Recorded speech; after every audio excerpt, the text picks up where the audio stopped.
Apa, a ber, bueno, erroen bideoak ja pizkanaka aurrera doaz. Orain, zailtasuna gorantza joango da. 3. mailan, 4. eta lehenenkoko batxillerren ikusten da hau. 2 zatitan bananduko ditut erroen propietateak. Lehenengo bideoan, bideo honetan, ikusiko dutu zeintzuk diren propietate horiek.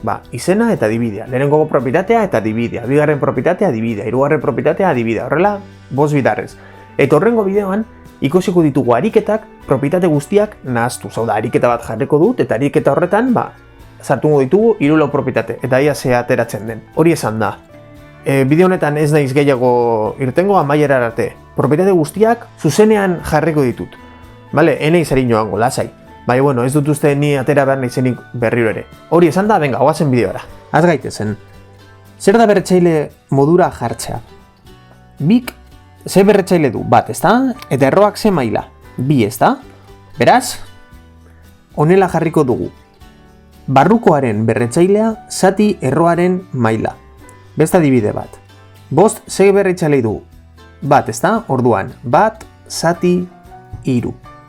Pizka bat zailago, hemen 3 2 berretzailea dauka, ezta? Eta honek 4. maila. Beraz, 3 2 zati 4. Zer gertatzen hemen? Simplifikatu dezakegula, ezta? Egin dezagun. 1 zati 2.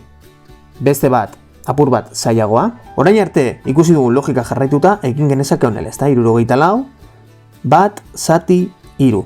Baina, ez gara alferrak izango, eta 74 deskomposatu egingo dugu. Zenbat 74 deskomposatuta? 2 ber 6. Jartzen dugu berretzaile modura 2 ber 6 zati 3. Kalkulatzen dugu 6 zati 3, eta da 2. Hemen, kontuan hartu behar dugun bakarra, erroaren maila doala beti aspira. Berretzailearen aspira. Eta listo. Gertatu daiteke alrebez ere, niri jartzen badidate zenbaki hau, 3, 9, nik badakit hau dala 9, 5, berriru. Eta hemen hau simplifikatu daiteke, ezta? Lasai.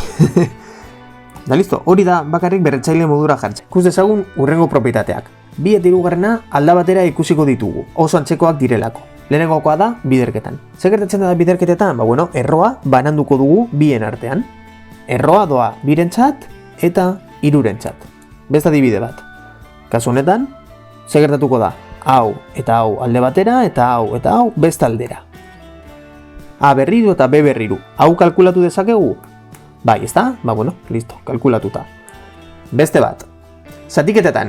Biderketetan ikusi duzu, ezta? Banandu egiten da. Biderketa baten jartzen dut bat bati eta bestea besteari. Zatiketetan berdina, baina goian eta azpian. Erro 2, zati, erro 3. Beste adibide bat. Hemen. Egingo dugu, berdina, erro 4. Eta, aiba, 81, ezta? Zer da 81? Deskomposatuta da 3 ber 4. Horrela utziko dugu, 3 ber 4. Eta orain, kalkulatu. Hau honekin, eta zenbat da hau?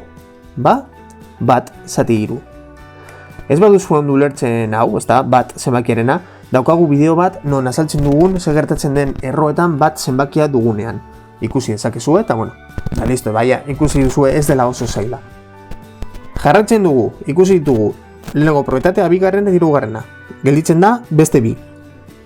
4 erro baten berredura. Zer da hau? Betiko moduan adibidea. Hemen egingo duguna da, berretzaile hau, honi jarriko diogu. Honela. 3 ber 2. Eta kalkulatuta, 3. Hemen dago truko bat. Berretzaileak eta erroak maila berdina duenean, emaitza direktamente barrukoa da. Adibideak. Lehenengokoa, 3. Pauso hau ez dugu zertan egin behar. Maila bardina badute honek eta honek, kendu. 2. Bardin, ezta? 3 eta 3 kenduko dugu eta emaitza izango da hau.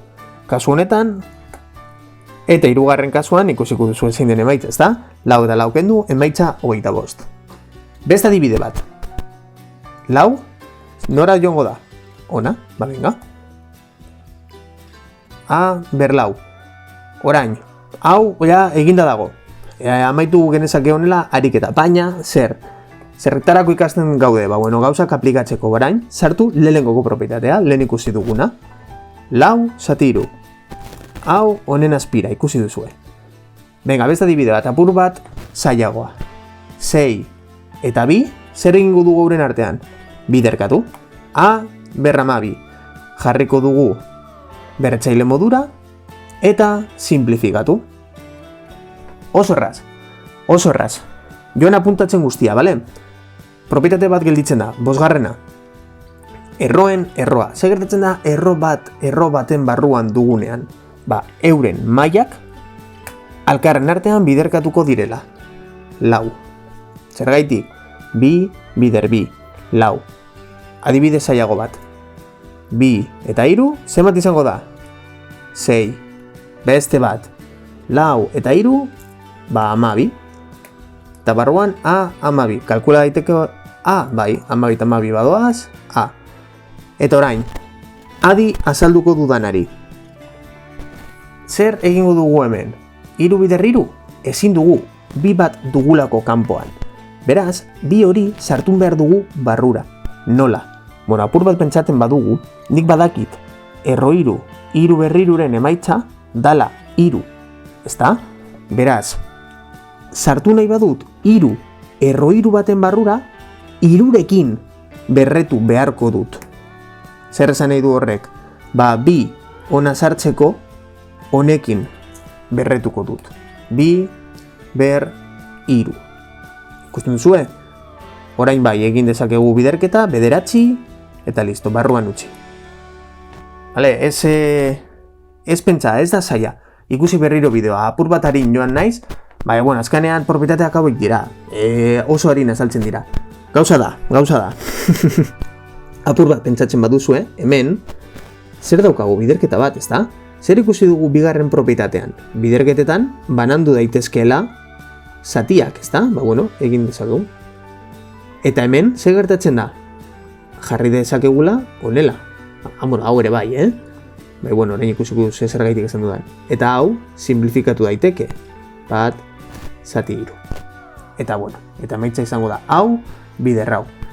Ez liatu nekin, bale? Ikusiko dugu aurrerago, jarri dutea konturatzen bazarete, listo. Honela, amaitu dira propietateak. Eta honekin listo, ikusi ditugu propietate guztiak. Oso harin eta denak alde batera. Errepasatu ondo ikusi dugun guzti. Lehenengoko modua da berretzaile modura jartzea. 2. eta 3. biderketak eta zatiketak, biderketetan erroa banatzen da bitan, ezta? Segun eta zenbat ditugun barruan biderkatzen, eta zatiketetan berdin, baina bat goien eta bestea behan. 3. garrantzitsua dena da berretzailea eta erroaren maila bardina bada, alkarren artean kentzen dira eta emaitza barrukoa da. Ikusi berriro bideoa, hor dago azalduta. Eta, azkenengoa, erroen mailak euren artean biderkatu. Ez dago zailtasun gehiago hemen. Zer gertatzen da? Banan ikusita oso errazak dira, baina ariketa batean, propietate asko erabili behar baditugu, zer egingo dugu hor? Urrengo bideoan ikusiko dugu hori. Ez du nahi hau oso luzea geratzea, eta urrengo bideoan gaude. Eskerrik asko, dagur!